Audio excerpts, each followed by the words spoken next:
இந்த தேசத்தில் அறிவு இருக்கிறது, ஆற்றல் இருக்கிறது. நானி பல்கிவாலா என்கின்ற பிரபல வழக்கறிஞர், இந்தியாவினுடைய பிரபல வழக்கறிஞர், அவர் சொல்லுவார், இந்த தேசத்தில் எல்லாமே இருக்கிறது, இந்த தேசத்தில் அறிவு இருக்கிறது, ஆற்றல் இருக்கிறது, திறமை இருக்கிறது, என் தேசத்தில் ஒன்று மட்டும் இல்லை, இந்த தேசத்தில் உண்மை மட்டும் இல்லை என்று சொல்லுவார். India has everything, India has capacity and capability. What India lacks, it lacks apparently credibility என்று சொல்லுவார். இந்த தேசத்தில் உண்மை மட்டும்தான் இல்லை என்று சொல்லுவார். என் தேசத்தில் உண்மை வந்து விட்டால், என் நாட்டில் இந்த நேர்மை வந்து விட்டால், இந்த நாடு மகத்தான இந்த பூமி பந்தில் மாபெரும் வல்லரசாக மாறுவதை யாரும் தடுத்து விட முடியாது என்கின்ற நம்பிக்கை எனக்கு இருக்கிறது.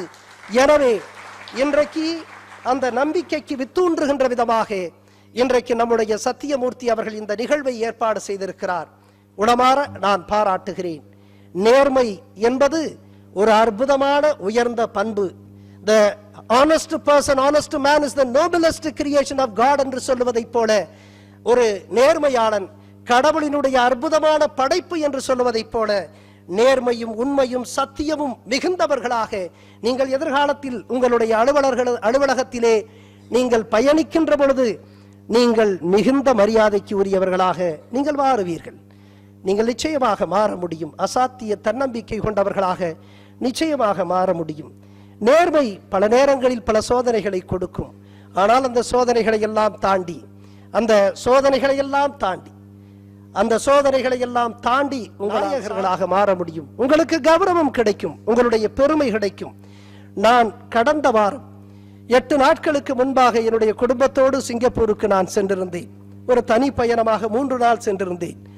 அப்பொழுது ஒரு பூங்காவிலே நான், என்னுடைய துணைவியார், என்னுடைய பிள்ளைகள், அங்கே நாங்கள் அந்த பூங்காவிலே அப்படியே பார்த்து கொண்டு வந்த மலர்களை எல்லாம் பார்த்து கொண்டு வந்த பொழுது ஒருவர் திடீரென்று, அங்கே சீன நாட்டவர்கள் இருக்கிறார்கள், சீன இனத்தவர்கள் இருக்கிறார்கள், வெள்ளைக்காரர்கள் இருக்கிறார்கள், நம்முடைய இந்திய நாட்டவர்களும் அங்கே சென்று கொண்டிருக்கிறார்கள். அப்படிப்பட்ட சூழலில் திடீரென்று ஒருவர் வந்தார். ஒரு 40 வயது மதிக்க தகுந்தவர் வந்தார். அப்படி வந்தவர் என்ன செய்தார் தெரியுமா? அப்படியே வந்து என்னுடைய காலை தொட்டார். அப்படியே காலை தொட்டு கும்பிடுகிற வண்ணம் தொட்டார். இந்த காலை தொடுவதை நான் ஏற்பது இல்லை. நாம் பெற்றோர்களை மட்டும்தான், எனக்கு தெரிந்து நம்முடைய பெற்றோர்களை மட்டும்தான் தொட்டு கும்பிட வேண்டும். எனவே இந்த தொட்டு கும்பிடக்கூடிய பழக்கத்தை நான் ஊக்கப்படுத்துவது இல்லை. ஆனால் இந்த 40 வயது மகிழ்ந்த இவர் வந்து என்னுடைய காலை நான் தடுத்தும் அதை மீறி அவர் தொட்டு கும்பிட்டார். தொட்டு கும்பிட்டு விட்டு, ஐயா நீங்கள் மதிக்க தகுந்தவர்கள், நான் தடுத்தேன், இல்லை ஐயா நீங்கள் மதிக்க தகுந்தவர்கள், விடுங்கள் என்று சொல்லிவிட்டு அவர் தொட்டு கும்பிட்டு விட்டு எழுந்தார். எந்த ஊர் என்று கேட்டேன். நான் தமிழ்நாட்டிலே தஞ்சை தரணியிலே சீர்காழியில் இருந்து வருகிறேன் என்று சொன்னார். உங்களுடைய பெயர் என்னவென்று கேட்டேன். ரகுராமன் என்று சொன்னார். எப்பொழுது சிங்கப்பூருக்கு வந்தீர்கள் என்று கேட்டேன். 1996 வந்தேன் என்று சொன்னார். பல ஆண்டுகள் சிங்கப்பூரிலே இருக்கிறார். ஆனால் தாய்நாடு முன்னேற வேண்டும், என் தாய்நாடு நேர்மைக்கு புறம்பாக இருக்கிறதே, உங்களைப் போல் நேர்மை சிகரமாக இருப்பவர்கள், நேர்மை விளக்காக இருப்பவர்களை நான் மதிக்க வேண்டும் என்பதற்காக நான் தொட்டு கும்பிட்டேன் என்று சொன்னார். அன்பிற்குரியவர்களே, நீங்கள் நாளை தொழக்கூடியவர்களாக மாறுவீர்கள். என்னை போல அல்லது என்னை காட்டிலும் நீங்கள் நேர்மையாளர்களாக திகழ்கின்ற பொழுது இந்த உலகம் உங்களை நிச்சயமாக தொழும். எனவே இன்றைக்கு நடக்கின்ற இந்த நிகழ்வு பாராட்டுக்குரிய ஒரு நிகழ்வு. உங்களை நான் உளமாற வாழ்த்துகிறேன். இன்றைக்கு பார்த்தீர்களேயானால் ஊழல் எல்லா இடத்திலும் நிரம்பி இருக்கிறது. நான் உங்கள் மாவட்டத்திற்கு அருகே இருக்கக்கூடிய நாமக்கல் மாவட்டத்திலே 2009 நான் மாவட்ட ஆட்சித்தலைவராக இருந்தேன். 2010 நான் பல இடங்களில் இந்த நிகழ்ச்சியை நான் சுட்டிக்காட்டி இருக்கிறேன். இந்த இடத்திலும் சுட்டிக்காட்ட ஆசைப்படுகிறேன். 2010 செப்டம்பர் 5 என்ன நாள் என்று உங்களுக்கு தெரியும். செப்டம்பர் 5 ஆசிரியர் தினம். எனவே அன்றைக்கு ராசிபுரத்திற்கு அருகே இருக்கக்கூடிய மசக்காளிப்பட்டி என்கின்ற கிராமத்திற்கு, அங்கே அந்த கிராமத்திலே ஒரு கல்வியியல் கல்லூரி இருக்கிறது. அந்த கல்வியியல் கல்லூரியை நடத்துபவர் சிதம்பரம் என்கின்ற பெருமகனார். அவர் அழைத்தார். அன்றைக்கு ஞாயிற்றுக்கிழமை. வழக்கமாக ஞாயிற்றுக்கிழமை நான் எந்த நிகழ்வுக்கும் வெளியே செல்வது இல்லை. ஞாயிற்றுக்கிழமை முழுமையாக நம்முடைய மாவட்ட ஆட்சித்தலைவர் முகாம் அலுவலகத்திலே பங்களோவிலே இருந்து கோப்புகளை பார்ப்பது வழக்கம். எனவே நான் ஒத்துக்கொள்வதில்லை எந்த நிகழ்வுக்கும். ஆனால் சிதம்பரம் என்கின்ற இந்த பெருமகனார் அழைத்து அந்த நிகழ்வுக்கு நான் சென்றதற்கு காரணம் என்ன தெரியுமா? சிதம்பரனார் இந்த தேசத்தினுடைய விடுதலைக்காக போராடிய மாபெரும் மகத்தான வீரன் என்று, வங்கத்தினுடைய சிங்கம் என்று வரலாற்றால் வர்ணிக்கப்படக்கூடிய நேதாஜி சுபாஷ் சந்திர போஸ். நேதாஜி சுபாஷ் சந்திர போஸ் எப்படிப்பட்டவர்? நேதாஜி சுபாஷ் சந்திர போஸ் யாராலும் தேர்ச்சி வர முடியாது என்கின்ற இன்றைய IAS, அன்றைய ICS, இந்தியன் சிவில் சர்வீஸ் என்று சொல்லக்கூடிய அந்த ICS தேர்விலே அன்றைக்கே லண்டனிலே போய் தேர்வு எழுதி தரவரிசையிலே 4வது நிலையிலே தேறிய மகத்தான ஆற்றலுக்கு சொந்தக்காரன் நேதாஜி சுபாஷ் சந்திர போஸ். அப்படி தேறியவர் நான் என்ன இருந்தாலும், கலெக்டராக இருந்தாலும் வெள்ளைக்காரனிடத்திலே ஒரு கௌரவமான அடிமைதானே என்று அந்த ICS தூக்கி எறிந்துவிட்டு இந்த நாட்டினுடைய விடுதலைக்காக போராடிய பெருமகனவர். இந்த நாட்டினுடைய விடுதலைக்காக பர்மாவினுடைய எல்லையிலே பரங்கியரை எதிர்த்து போர் முழக்கமிட்டு மாண்ட மாபெரும் வீரன் நேதாஜி சுபாஷ் சந்திர போஸ். அவர் அமைத்த இந்திய தேசிய அந்த இராணுவத்திலே பணியாற்றியவர் சிதம்பரருடைய தகப்பனார், அப்பா. எனவே அவருடைய மகத்தான தியாகத்தை கௌரவிப்பதற்காக அவருடைய பிள்ளை நடத்தக்கூடிய கல்வியியல் கல்லூரியிலே ஞாயிற்றுக்கிழமையாக இருந்தாலும் மாவட்ட ஆட்சித்தலைவர் என்கிற அந்த நிலையிலும் நான் ஏற்படுத்திக் கொண்ட விதியை மீறி அவரை கௌரவிப்பதற்காக அவருடைய கல்வியியல் கல்லூரிக்கு ஆசிரியர் தின விழாவுக்கு நான் செல்லுகிறேன். அப்படி செல்லுகிற பொழுது தேசிய நெடுஞ்சாலை, கரூர் சேலம் தேசிய நெடுஞ்சாலையிலே நான் செல்லுகிறேன். நாமக்கல்லில் இருந்து சேலம் நோக்கி, ராசிபுரம் நோக்கி நான் செல்ல வேண்டிய நிலை. தேசிய நெடுஞ்சாலையில் சென்று கொண்டிருக்கிறேன். அப்படி சென்று கொண்டிருக்கின்ற பொழுது எனக்கு என்னுடைய வாகனம் வெள்ளை வாகனம். இன்றைக்கு அதில் இந்த சிவப்பு விளக்கு சுழலுவது இல்லை, நல்லது அது. அன்றைக்கு சிவப்பு விளக்கு சுழன்றது. மாவட்ட ஆட்சித்தலைவர் என்கிற முறையிலே நான் சிவப்பு விளக்கு சுழல வெள்ளை வாகனத்தில் நான் செல்லுகின்ற பொழுது எனக்கு முன்பாக 2 இளைஞர்கள் வாகனத்தில், இருசக்கர வாகனத்தில் அவர்கள் செல்லுகிறார்கள். இளைஞர்கள் பெரும்பாலும் நேராகவே செல்லுவார்கள். இந்த பாதை மாறி செல்பவர்கள் எல்லாம் வயதானவர்களுடைய வழக்கம். இன்றைக்கும் இளைஞர்கள் நேரியபடியே தமிழ்நாட்டு இளைஞர்கள் சிந்திக்கிறார்கள். எனவே நான் இந்த இளைஞர்கள் நேராக செல்வார்கள் என்று நினைத்தேன். ஆனால் வாகனத்தில் குறுக்கு மடுக்குமாக அவர்கள் செல்லுகிறார்கள். அந்த சாலையிலே இங்கும் அங்குமாக செல்கிறார்கள். எனக்கு கொஞ்சம் சந்தேகம், என்ன இந்த 2 இளைஞர்கள் நேராக செல்வதற்கு பதிலாக இப்படி செல்கிறார்களே, இந்த சாலையினுடைய இருமருங்கும் போய்விட்டு செல்கிறார்களே, ஒருவேளை குடித்து விட்டு வந்திருப்பார்களா? நாமக்கல்லில் இருந்து புறப்படுகின்ற பொழுதே குடித்து விட்டு வந்திருப்பார்களா? இன்றைய இளைஞர்களுக்கு தேசபக்தி அதிகம். எனவே நம்முடைய இளைஞர்கள் தங்களுடைய தேசபக்தியை காட்டுவதற்காக டாஸ்மாக்கள் எல்லாம் அரசு கடைதானே, அரசு கடைக்கு வருமானத்தை சேர்ப்பதற்காக ஒருவேளை அந்த டாஸ்மாக் கடைக்கு சென்றார்களோ தெரியவில்லை. டாஸ்மாக் கடைக்கு சென்று அரசுக்கு வருமானத்தை சேர்ப்பதற்காக ஒருவேளை சென்று விட்டு வந்திருக்கலாம். எனவே அவர்கள் டாஸ்மாக் கடைக்கு சென்று மது அருந்தி விட்டு வந்திருப்பார்களோ என்று எண்ணி நான் என்னுடைய வாகன ஓட்டுநரை வேகமாக சென்று மறிக்க சொன்னேன். மறித்தோம். என்னுடைய உதவியாளர்கள் இறங்கினார்கள். அவர்களை நான் சோதிக்க சொன்னேன், மது அருந்தி இருக்கிறார்களா 1. 2, அவர்களிடத்திலே வாகனம் ஓட்டக்கூடிய உரிமம் இருக்கிறதா என்று சோதிக்க சொன்னேன். என்னுடைய அலுவலர்கள் வேகமாக சென்று சோதித்தார்கள். சோதித்து விட்டு திரும்பி வந்தார்கள். ஐயா, 2 பேருமே மது அருந்திருக்கிறார்கள். 2 பேருமே மது அருந்திருக்கிறார்கள். 2 பேரிடத்திலும் வாகனம் ஓட்டுகின்ற உரிமம் இல்லை என்று சொன்னார்கள். எனக்கு மிகுந்த வருத்தம். என் தேசத்தினுடைய நம்பிக்கையாக இருக்கக்கூடிய, என் தமிழ் சமூகத்தினுடைய நாளைய நம்பிக்கையாக இருக்கக்கூடிய எம்முடைய இளைஞர்கள் இப்படி மதுப்பழக்கத்தால் இப்படி சீரழிந்து போகிறார்களே என்று இந்த சமூகத்தை உளமாற நேசிக்கக்கூடிய எனக்கு மிகுந்த வருத்தம் ஒருபுறம். இன்னொரு புறம் மிகுந்த கோபம். அவர்களை அழைத்தேன். அவர்களை அழைத்து விட்டு இப்படி ஓட்டுகிறீர்களே, உங்களுடைய உயிருக்கு ஆபத்தை ஏற்படுத்துவது மட்டுமல்ல, எதிரே வரக்கூடிய அப்பாவிகளினுடைய உயிருக்கும் ஆபத்தை ஏற்படுத்துகிறீர்களே என்று கோபமாக சொல்லிவிட்டு உடனடியாக வட்டார போக்குவரத்து அலுவலரிடத்திலே, உங்களுக்கு புரிகின்ற உங்களுடைய மொழியிலே சொல்ல வேண்டும் என்றால் RTO, ரீஜனல் டிரான்ஸ்போர்ட் ஆபீசர், அவருக்கு நான் அலைபேசியிலே தொடர்பு கொண்டு இவர்கள் மீது நடவடிக்கை எடுப்பதற்காக உத்தரவிட்டு விட்டு இப்படி திரும்புகிறேன். வாகனத்திலே நான் அமர்ந்திருக்கிறேன். இந்த 2 இளைஞர்கள் வெளியே இருக்கிறார்கள்.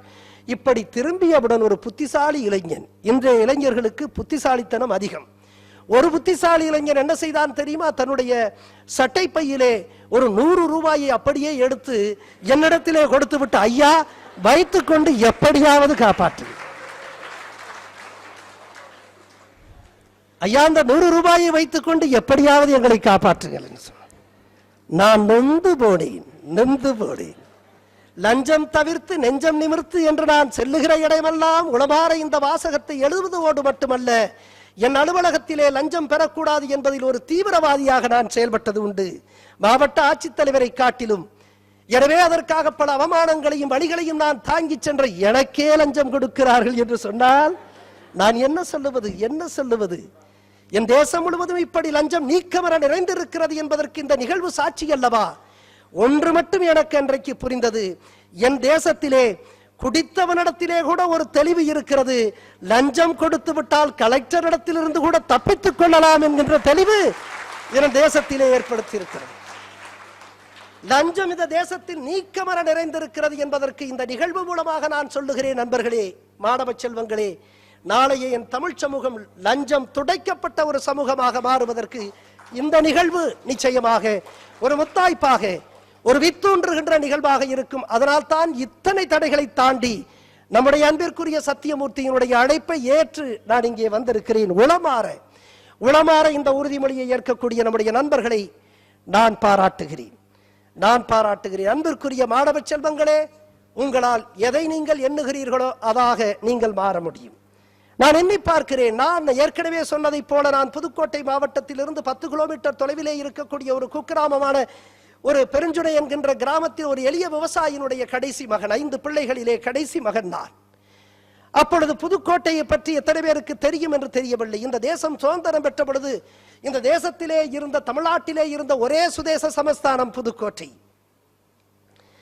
எனக்கு நன்றாக நினைவிருக்கிறது, நான் 1980களினுடைய இறுதியிலே 89லே நாங்கள் அன்றைக்கு இந்த குடிமை பணி தேர்வு என்று சொல்லுகிறார்களே, சிவில் சர்வீஸ் எக்ஸாமினேஷன் என்று சொல்லக்கூடிய அந்த தேர்வை நான் எழுதினேன். அன்றைக்கு நான் சென்னை சட்ட லயோலா கல்லூரியிலே முதுகலை முடித்துவிட்டு சென்னை சட்டக்கல்லூரியிலே சட்டக்கல்லூரி மாணவனாக நான் படித்துக் கொண்டிருந்த காலத்திலே நான் இந்த தேர்வை எழுதினேன். எனக்கும் ஆசை, IAS அதிகாரியாக ஆக வேண்டும் என்று எனக்கும் ஆசை. நான் எழுதினேன். நாங்கள் அந்த பயிற்சி நிலையத்திலே இருந்தோம். எந்த பயிற்சி?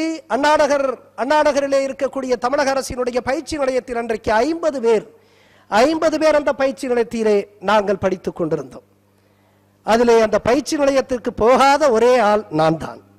காரணம், நான் சட்டக்கல்லூரியினுடைய மாணவனாக இருந்து ஆசையினுடைய மிகுதியாக அந்த தேர்வையும் எழுதி அந்த நுழைவுத் தேர்விலே நான் தேர்ச்சி பெற்ற காரணத்தினால் அந்த வாய்ப்பை விடக்கூடாது என்பதற்காக அங்கேயும் பயிற்சி மாணவனாக இருக்கிறேன்.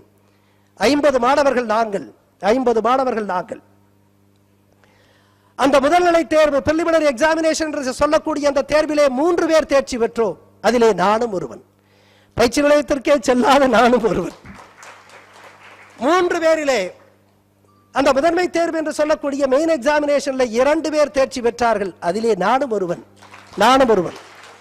இந்த முதன்மை தேர்வை தேர்ச்சி பெற்றதற்கு பிறகு தமிழக அரசே எங்களுக்கு டெல்லியிலே ராவ் ஸ்டடி சர்க்கிள் என்று சொல்லக்கூடிய பேராசிரியர் ராவ் நடத்தக்கூடிய அந்த பயிற்சி மையத்திற்கு எங்களுக்கு இந்த நேர்முக தேர்வை சந்திப்பதற்காக அன்றைக்கு தமிழக அரசு எங்களை அனுப்புகிறது, ஒரு பயிற்சியை பெறுவதற்காக. அந்த ராவ் ஸ்டடி சர்க்கிள் அவர்கள் மார்க் இன்டர்வியூவை நடத்துவார்கள், நேர்முக தேர்வை போன்ற ஒன்றை நடத்துவார்கள். அப்பொழுது பேராசிரியர் ராவ் அங்கே அமர்ந்திருக்கிறார், எனக்கு அவர் வச்சு கொடுக்கிறார். அப்பொழுது ஒரு மார்க் இன்டர்வியூ நடத்துகிறார், என்னை ஒரு அசலான நேர்முக தேர்வை நடத்துகிறார். அப்பொழுது சகாயம் அவர் கேட்கிறார், சகாயம், your profile apparently indicates that you are hailing from Pudukkottai. Can you tell me what was Pudukkottai before independence என்று கேட்கிறார். சகாயம், உன்னுடைய குறிப்பு, உன்னுடைய தன் குறிப்பு, உன்னுடைய வாழ்க்கை குறிப்பு நீ புதுக்கோட்டை மாவட்டத்திலிருந்து வந்திருப்பதாக சொல்லுகிறது. நீ சொல்ல முடியுமா புதுக்கோட்டை மாவட்டம் சுதந்திரத்திற்கு முன்னால் அது என்னவென்று சொல்ல முடியுமா என்று கேட்டார்.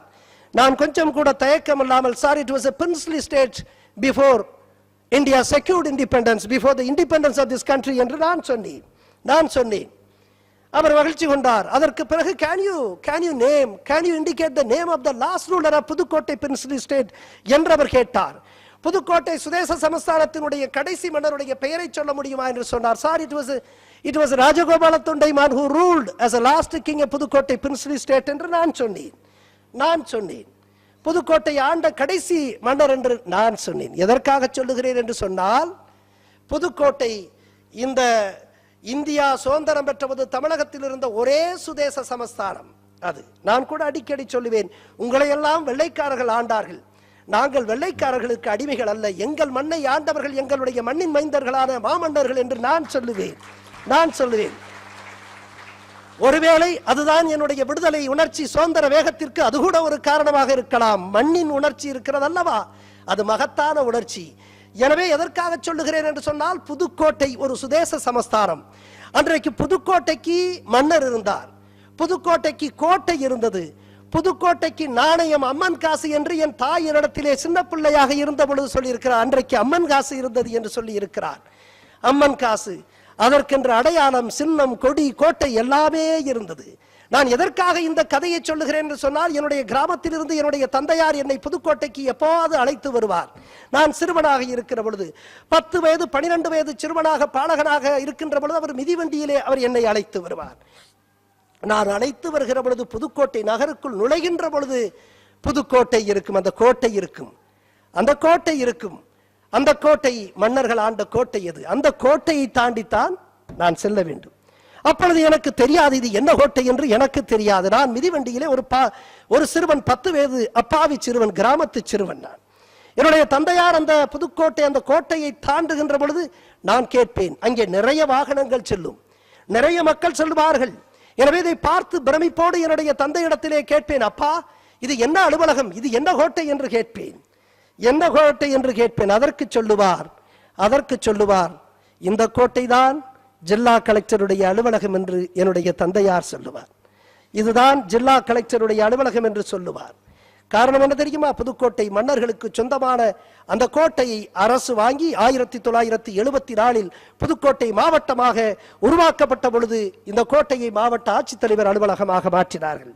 எனவே அதை கடந்து போகிற பொழுது நான் கேட்கிற பொழுது என் தந்தை சொல்லுகிறார், இந்த கோட்டை அது ஜில்லா கலெக்டருடைய அலுவலகம் என்று சொல்லுகிறார். ஜில்லா கலெக்டர் என்றால் எனக்கு தெரியாது. நான் ஒரு கிராமத்து சிறுவன், எளிய விவசாயினுடைய பிள்ளை, எனக்கு தெரியாது. தமிழ் வழியிலே நான் சாதாரண அரசு பள்ளியிலே படித்தவன், அந்த பெருமையோடு நான் தமிழிலே படித்தவன் என்று சொல்லுவேன். நான் தமிழிலே படித்த காரணத்தினால் தான் ஆங்கிலமும் ஒழுங்காக பேசுகிறேன். இதுதான் உண்மை. யாரெல்லாம் தாய்மொழியை ஒழுங்காக படிக்கிறானோ அவன் எந்த மொழியையும் அழகாக படிக்க முடியும் என்பதுதான் உண்மை. எனவே என்னுடைய தந்தையார் சொல்லுவார், ஜில்லா கலெக்டர் என்றால் எனக்கு தெரியாது. கேட்பேன், இவர் அவ்வளவு அதிகாரமுடையவர், யாருக்கு வேண்டுமானாலும் உதவலாம், யார் மீது வேண்டுமானாலும் நடவடிக்கை எடுப்பார் என்று அவர் சொல்லுவார். அவருக்கு தெரியாது தன் பின் சீட்டிலே இருக்கக்கூடிய தன்னுடைய பிள்ளை ஒரு காலத்தில் மதுரையிலே கலெக்டராக இருந்து கிரானைட் முறைகேடுகளை சொல்லிய போது அவன் தூக்கி எறியப்பட போகிறான் என்று அப்பாவி அந்த விவசாயிக்கு தெரியாது. ஜில்லா கலெக்டர் அவ்வளவு அதிகாரமுடையவர் என்று என் தந்தையார் சொன்னார். நான் அப்படியே கேட்டுக்கொண்டிருந்து விட்டு நான் என்ன தெரியுமா சொன்னேன், அப்பா ஒரு நாளில் இந்த ஜில்லா கலெக்டர் அலுவலகத்தில் நான் ஜில்லா கலெக்டராக போகிறேன் என்று சொன்னேன்.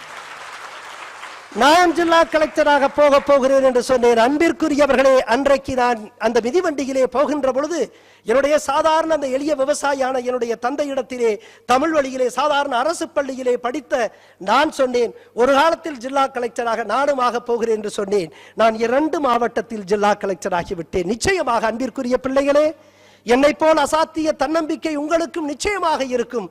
நீங்களும் என்னை போல் மாவட்ட ஆட்சித்தலைவராக முடியும். சத்யா IAS அகாடமி உங்களுக்கு கை கொடுக்கும் என்று நான் உளமாற நம்புகிறேன்.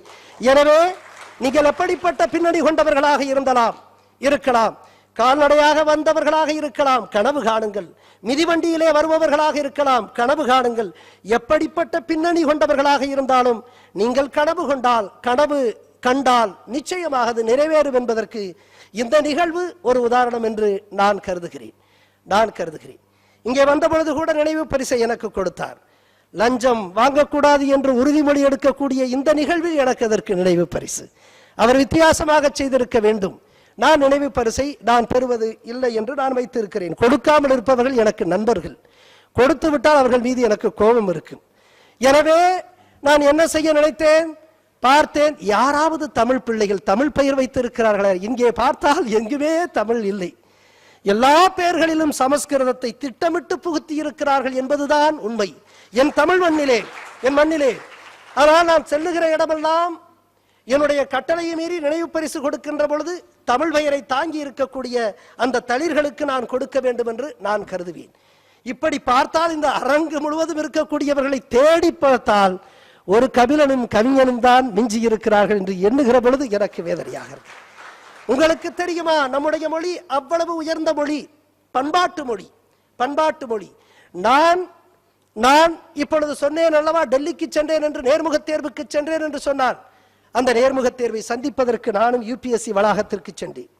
அந்த யூபிஎஸ்சி வளாகத்திலே நேர்முக தேர்வு நடக்கிறது. அந்த நேர்முக தேர்வு நடக்கின்ற பொழுது என்னை பார்த்து கேட்கிறார்கள், நீ சென்னை சட்டக்கல்லூரி மாணவன், you are a student of Chennai Law College, you are a student of Madras Law College then என்று சொல்லிவிட்டு அவர்கள் சொல்லுகிறார்கள், நீங்கள் எப்பொழுது பார்த்தாலும் இந்திக்கு எதிராக போராடுகிறீர்களே ஏன் என்று கேட்கிறார். நான் சென்றதோ 88 89 கடைசியிலே. இந்திய எதிர்ப்பு போராட்டம் நடந்தது 1965 காலகட்டத்தில். ஏதோ நானே இந்திய எதிர்ப்பை நடத்தியதை போல என்னை அவர் கேட்கிறார். நான் ஒரு மாணவன், சென்னை சட்டக்கல்லூரியினுடைய மாணவன். யாரை பார்த்தாலும் இந்திய தமிழர்கள் யாரை பார்த்தாலும் இந்திய எதிர்ப்பவர்கள் என்று வடநாட்டுக்காரர்கள் கருதி கொள்ளுகிறார்கள் என்று எண்ணுகிற பொழுது வேதனையாக இருக்கிறது. எனவே கேட்கிறார்கள், எப்பொழுது பார்த்தாலும் இந்திய எதிர்க்கிறீர்களே என்று கேட்கிறார்கள். நான் விளக்குகிறேன், வரலாற்று ரீதியாக நான் விளக்குகிறேன். இந்த காரணத்திற்காகத்தான் இந்த போராட்டத்தை நடத்துகிறார்கள் என்று சொல்லுகிற பொழுது, Tamilians are not against Hindi, they are against the imposition of Hindi என்று நான் சொல்லுகிறேன். இப்படி சொல்லிக் கொண்டிருந்த பொழுது அவர் கேட்கிறார், அப்படியானால் சகாயம், அப்படியானால் இந்தியாவுடைய ஆட்சி மொழியாக எதை வைக்கலாம் சொல்லுங்கள் என்று கேட்கிறார். இந்தியாவுடைய ஆட்சி மொழியாக எதை வைக்கலாம் என்று சொல்லுகிறார். நானும் ஒரு 24 வயது இளைஞன், ஒரு சாதாரண விவசாயினுடைய பிள்ளை, ஐஏஎஸ் கனவுகளோடு இந்த நாட்டினுடைய தலைநகராக விளங்கக்கூடிய டெல்லி பட்டணத்திற்கு சென்றிருக்கிறேன். இந்த தேர்வை தாண்டி விட்டால் ஒருவேளை நான் ஐஏஎஸ் அதிகாரியாக விடுவேன். ஐஏஎஸ் என்பது இந்த தேசத்தினுடைய இளைஞர்களுடைய உச்சபட்ச கனவு. எனவே ஐஏஎஸ் கிடைத்து விடும் என்கின்ற ஒரு நிலைமை, அசாத்திய நம்பிக்கை வந்துவிட்டது. யூபிஎஸ்சி வளாகத்திற்கு முதன்முறையே வந்துவிட்டேன். எனவே அவர் இப்படி ஒரு இக்கட்டான கேள்வியை கேட்கிறார். சகாயம், can you tell me which language that can be made as the official language of government of India என்று கேட்கிறார். இந்த நாட்டினுடைய ஆட்சி மொழியாக எந்த மொழியை வைக்க வேண்டும் என்று கேட்டபோது கொஞ்சம் கூட நான் தயக்கமில்லாமல் இந்த நாட்டினுடைய ஆட்சி மொழியாக உலகத்தினுடைய மூத்த மொழி இன்றைக்கும் உயிர் துடிப்போடு இருக்கக்கூடிய ஒரே மொழியான என் தமிழ் மொழியை இந்த நாட்டினுடைய ஆட்சி மொழியாக வைத்தேன். You can make a Tamil as the official language of government of India, as it is the oldest and living language across the globe என்று நான் சொன்னேன். அன்றைக்கு என்னுடைய நண்பர் வெளியே இருக்கிறார், ராஜாமணி என்கிறவர், தமிழ்நாட்டுக்காரர், என்னோடு நேர்முக தேர்வுக்கு வந்தார். அவர் வெளியே இருக்கிறார். அவரிடத்திலே நான் வெளியே வந்த பொழுது கேட்டார், சகாயம் என்ன ஒழுங்கா செய்திருக்கிறாயா நேர்முக தேர்வு என்று கேட்கிறார். நான் நன்றாக செய்திருக்கிறேன். ஒன்றை செய்தேன், இந்தியாவுடைய ஆட்சி மொழியாக எதை வைத்துக் கொள்ளுங்கள், எதை வைக்க வேண்டும் என்று கேட்டபோது எங்களுடைய தமிழ் மொழியை வைத்துக் கொள்ளுங்கள் என்று சொல்லிவிட்டு வந்திருக்கிறேன் என்று நான் சொன்னேன். அவர் சொன்னார், ராஜாமணி சொன்னார், ஐயா இதெல்லாம் உன்னுடைய உணர்ச்சியை காட்டுவதற்கு இதுவா நேரம், உணர்ச்சியை காட்டுவதற்கு இதுவா நேரம், ஐஏஎஸ் வாங்கிக்கிட்டு போயிருவேன். நடைமுறையில் இதைத்தான் சொல்றாங்க, ஐஏஎஸ் வாங்கிக்கிட்டு போக வேண்டியதானே பண்ணார். நான் இப்ப சொன்னேன், எனக்கு ஐஏஎஸ்ஆ தமிழா அப்படி என்று ஒரு சூழ்நிலை வரும் என்றால் இந்த ஐஏஎஸ் வேண்டாம், என்னுடைய தமிழை எனக்கு கொடுங்கள் என்று கேட்கிறேன். If there is a choice between Tamil and IAS, I will only prefer Tamil என்று சொன்னேன். தமிழைத்தான் நான் ஐஏஎஸ்ஐ காட்டிலும் தமிழைத்தான் நேசிக்கிறேன் என்று சொன்னேன். அதனால் தான் எனக்கு ஆச்சரியமாக இருந்தது, அப்படிப்பட்ட தமிழை இங்கே காண முடியவில்லை என்று எண்ணுகிற பொழுது நான் வேதனைப்பட்டேன். நான் ஒரு முறை மதுரையினுடைய மாவட்ட ஆட்சியராக இருந்த பொழுது உசிலம்பட்டிக்கு அருகே அன்றைக்கு விவசாயிகளினுடைய குறை தீர்க்கக்கூடிய கூட்டத்தை கிராமங்களிலே கொண்டு சென்று நடத்துவோம் என்கின்ற முடிவோடு வழக்கமாக மாவட்ட ஆட்சித்தலைவர் அலுவலகத்திலே நடக்கக்கூடிய அந்த கூட்டத்தை உசிலம்பட்டிக்கு அருகே இருக்கக்கூடிய ஒரு குக்கிராமத்திற்கு நான் கொண்டு சென்றேன். அப்பொழுது கொண்டு செல்லுகிற பொழுது அங்கே இருக்கக்கூடியவர்கள் விவசாயிகள், விவசாய தொழிலாளர்கள், முதியோர்கள், இப்படியாக பல பேர்கள் என்னிடத்திலே மனு கொடுத்து நடவடிக்கை எடுக்க கோரினர். அப்படி இருக்கிற பொழுது ஒரு நிலையிலே முதியவர்கள் வந்தார்கள், முதிய பெண்மணிகள் வந்தார்கள். அவர்கள் வந்த இடத்தில், ஐயா எங்களுக்கு ஓஏ பணம் கொடுங்க ஐயா அப்படின்னாங்க. எனக்கு ஓஏ பணம்னு புரியல. இது என்ன ஓஏ பணம் அப்படின்னு பக்கத்தில் இருந்த தாசில்தார்கிட்ட, இது என்ன ஓஏ பணம்னு ஆயா கேட்குறாங்களே என்னன்னு கேட்டேன். அவர் தாசில்தார் சொன்னா அது வேற ஒன்றும் இல்லையா, ஓஏ பணங்கிறது வந்து இந்த ஓல்டேஜ் பென்ஷனுடைய சுருக்கம், சுருக்கம் ஓஏபி. ஆயாவுக்கு ஓஏ அளவுக்கு தான் வந்திருக்கு. ஓஏபியினுடைய சுருக்கம் ஓஏபியினுடைய ஓல்டேஜ் பென்ஷனுடைய சுருக்கம் ஓஏபி, ஆயாவுக்கு ஓஏ மட்டும் தான் வந்திருக்கு. அதனால ஓஏ பணங்கிற மாதிரி சொல்லுங்க. நான் யோசிச்சு பார்த்தேன், ரொம்ப வேதையா இருந்துச்சு. ஏன்னா இது தமிழ்நாட்டு பணம், தமிழ் மக்களுடைய வரிப்பணம். தமிழ் மக்களுடைய வரிப்பணம் ஆங்கிலத்தை வளர்க்கறதுக்கு உபயோகமாக இருக்கேன்னு கொஞ்சம் யோசிச்சு பார்த்து என்னடா செய்யறது. அதுவும் சங்கம் வைத்து தமிழ் வளர்த்த மதுரையிலேயே ஆயா ஓயேங்குதே அப்படிங்கிறது எனக்கு கொஞ்சம் ஒரு மாதிரி இருந்துச்சு. நான் யோசிச்சேன் என்னடா பண்றதுன்னு யோசிச்சேன். எவ்வளவு நாள் ஆயா உனக்கு, நான் எப்பொழுதுமே இயல்பா பேசுவேன், நான் இயல்பா பேசுவேன். ஏன்னா அது என் மக்கள், எல்லோரும் என் மக்கள், எல்லோரையும் நேசிக்கக்கூடிய பண்பாட்டை என் தாயும் தகப்பனும் எனக்கு கொடுத்திருக்கிறார்கள். எல்லோரையும் நேசிப்பேன், இயல்பா நேசிப்பேன். ஆயா எவ்வளவு நாளா இந்த ஓஏபி நீ இந்த ஓஏ பணம் கேட்டு விண்ணப்பிக்கிற அப்படின்னா, 3 வருஷமா கேட்குறேன், தாசில்தார் கொடுக்க மாட்டேங்கிறாரு அப்படின்னு. தாசில்தார் கொடுக்காததுக்கு காரணம் வேற இருக்கு. ஏன் கொடுக்குறாருல, அலுவலகத்தில் ஏன் தாமதமாகுது, அது எல்லாருக்குமே தெரிஞ்ச விஷயம்தான். ஆனால் நான் அதை சொல்ல முடியாது. நான் என்ன சொன்னேன், தாசில்தார் என்னன்னா அவர் தமிழ் தாசில்தார், நீ போய் ஓஏன்னு ஆங்கிலத்தில் ஓஏ பணம்னு கேட்குறாரு, அதனால அவருக்கு கோபம் வந்துருச்சு, அதனால தான் உன்னை நிலுவையில் வச்சுட்டாரு அப்படிங்கிற மாதிரி நான் சொன்னேன். அப்படின்னா எப்படி ஐயா கேட்கறது அப்படிங்கிற மாதிரி ஐயா கேட்டுச்சு. நீ இனிமேல் ஓஏ பணம்னு கேட்காத, ஐயா ஆயா பணம் கொடுங்கன்னு என்கிட்ட கேளுங்க அப்படின்னு. ஆயா பணம் கொடுங்கன்னு கேளுங்க, உடனே போட்டு கொடுத்துறாங்க. உடனே அங்கே ஐயா ஆயா பணம் கொடுங்கன்னு என்கிட்டே கேட்டுச்சு. வந்திருந்த அனைத்து ஆயாக்களுக்கும் உடனடியாக உத்தரவு போட்டு அன்றைக்கு நான் நிறைவேற்றினேன். இப்படி மதுரை மாவட்ட ஆட்சித்தலைவராக இருந்த பொழுது ஓஏ பணம் இப்படித்தான் ஆயா பணமாக மாறிய அந்த கதையெல்லாம் உண்டு. இப்படி நான் ஆட்சித்தலைவராக மட்டுமல்ல, தமிழை வளர்க்கக்கூடிய அந்த மனதிற்கு உகந்த அந்த பணியையும் செய்தேன். இப்படி பார்த்தவுடன், ஆயாக்களை பார்த்தவுடன் அங்கே இருந்த வயதான ஆண்களுக்கு கோபம். எப்ப பார்த்தாலும் நீங்க இந்த பெண்களுக்கு தான் முன்னுரிமை கொடுக்குறீங்க, எங்களுக்கு என்னங்க ஒண்ணுமே செய்ய மாட்டேங்கிறீங்கன்னு இந்த வயதான ஆண்கள்லாம் வந்தாங்க. வந்த உடனே கொஞ்சம் யோசிச்சேன், நீங்க எப்பொழுதுமே ஆர்வம் இருந்துச்சுன்னா நீங்க உளமாற எதை நேசிக்கிறீர்களோ உங்களுக்கு விடை கிடைக்கும் என்ற நம்பிக்கை எனக்கு இருக்கு. இவங்களுக்கு ஆயா பணம்னு சொல்லியாச்சு, இப்ப இந்த வயதான ஆண்கள் வர்றாங்களே இவங்களுக்கு என்ன செய்யறதுன்னு கொஞ்சம் யோசிச்சேன். நான் உண்மையாகவே யோசித்த காரணத்தினால் எனக்கு விடை கிடைத்தது. அவர்களுக்கு ஆயா பணம், உங்களுக்கு ஐயா பணம்னு கேளுங்க, முடிஞ்சு போயிருது அப்படின்னு.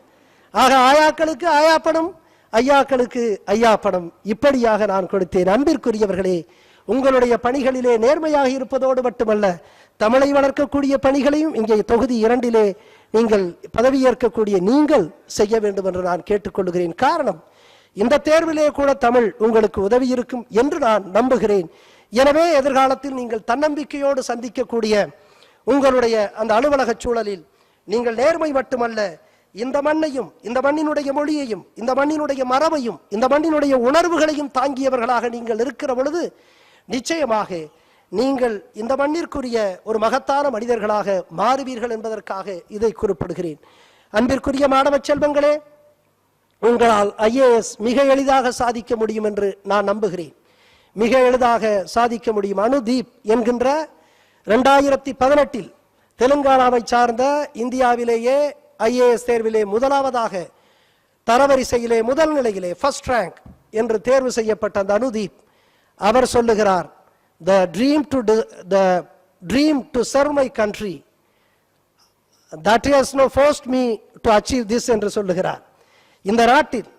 இந்த நாட்டு மக்களுக்காக சேவை செய்யக்கூடிய அந்த கனவு இருக்கிறது அல்லவா, அதுதான் இந்த வெற்றிக்கு என்னை தள்ளியது என்று சொல்லுகிறார் தெலுங்கானாவை சார்ந்த அனுதீப். நீங்கள் உங்களுக்கு தெரியுமா, அனுகுமாரி என்பவர் 2வது தரவரிசையிலே 2வது நிலையிலே 2018 அவர் தேர்ச்சி பெற்றிருக்கிறார். 31 வயது தாய், 4 வயது குழந்தையை வளர்த்து கொண்டே அந்த தாய் அகில இந்திய அளவிலே ஐஏஎஸ் தேர்விலே 2வது நிலையை அவர் பெற்றிருக்கிறார். எனவே அப்படிப்பட்ட ஒரு குடும்ப சூழலை தாண்டி, கடினமான ஒரு குடும்ப சூழலையும் தாண்டி அவர் தேர்ச்சி இந்த இந்தியா அளவிலே அவர் உயர்ந்த நிலையிலே தரவரிசையிலே வந்திருக்கிறார் என்று சொன்னார். அவர் சொல்லுகிறார், if you have strong will to achieve anything, no one can prevent you from succeeding என்று அவர் சொல்லுகிறார். உங்களுக்கு உறுதியான மனப்பாங்கு இருந்தால் யாரும் உங்களுடைய வெற்றியை தடுத்து விட முடியாது என்று அவர் சொல்லுகிறார். எனவே உறுதியான மனப்பாங்கை கொள்ளுங்கள் என்று நான் சொல்லுகிறேன்.